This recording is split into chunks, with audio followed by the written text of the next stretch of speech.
Imagine playing endless ping pong with an AI, just to fix your code. You hit a prompt over the net, it returns code with an error, and you just smack that error right back. Yeah, and you're essentially just sitting there as like a localized autocomplete editor. Exactly. But welcome to the deep dive. Today, we are looking at a blueprint that, well, it removes the human player entirely. Right, the April 2026 blueprint by Rob Doc Morin, the Niki Gee blueprint. Genesis Evolution Engine. That's the one. It's basically a fully autonomous software factory that just iterates on its own, like completely overnight. Which is wild. And for anyone listening who uses AI, the biggest hurdle here is context rot. Oh, definitely. Like the chat history gets too long, the AI gets confused, and it just starts fixating on old mistakes. So how does Niki Gee actually get around an AI just forgetting what it was doing? Well, they use this thing called the Ralph Wiggum loop. Well, Ralph Wiggum loop. Yeah. So instead of one continuous long-running agent, these AI agents are ephemeral. They wake up, they read the file system to see where the project is at, they attempt a single task, and then they die. Wait, they just die? So it's basically like 50 First Dates, but for programming. I mean, exactly like 50 First Dates.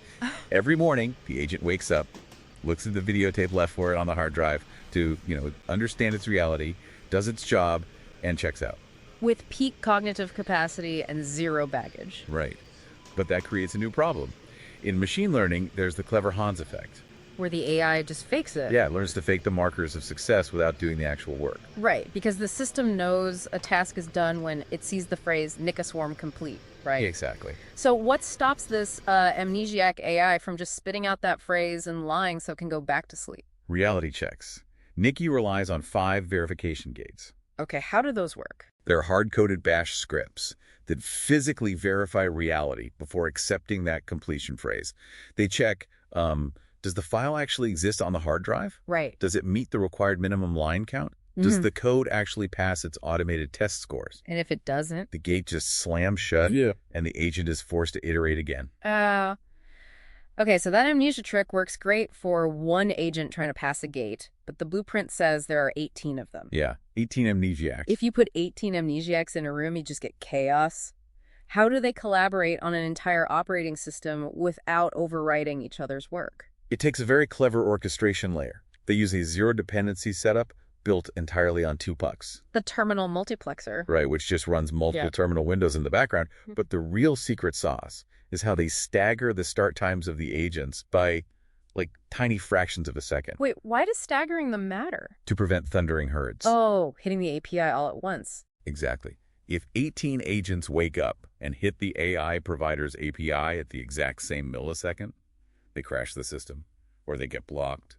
Staggering them acts like a zipper merging traffic on a highway. That makes a lot of sense.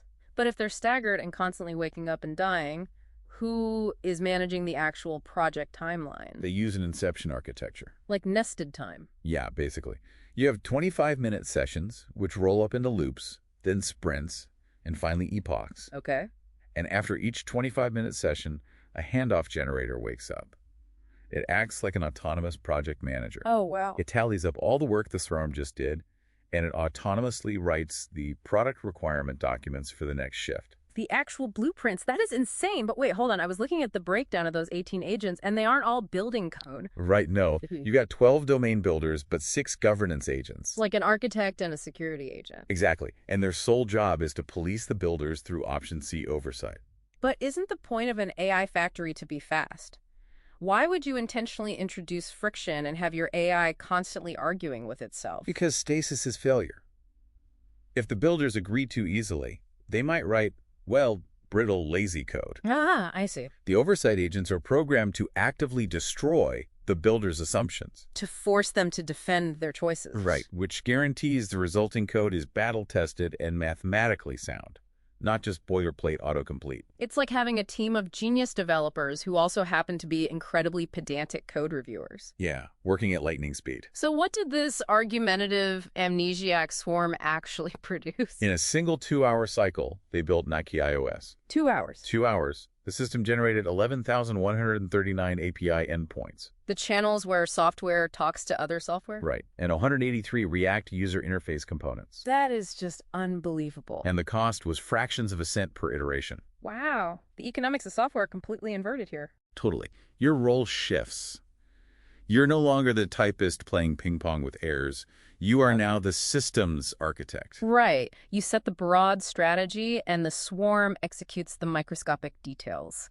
It is a massive leap forward for anyone listening who wants to build complex software. We really is. But, it does leave you with one chilling thought: semantic drift. Oh, yeah. If these agents are continuously rewriting their own instructions based on the previous session's output, what happens if a tiny, undetected hallucination structurally compounds itself? Over months of completely unsupervised autonomous building. Exactly. Does the ping pong ball eventually just fly right off the table into another dimension? It might. Something to think about next time you step away from your keyboard.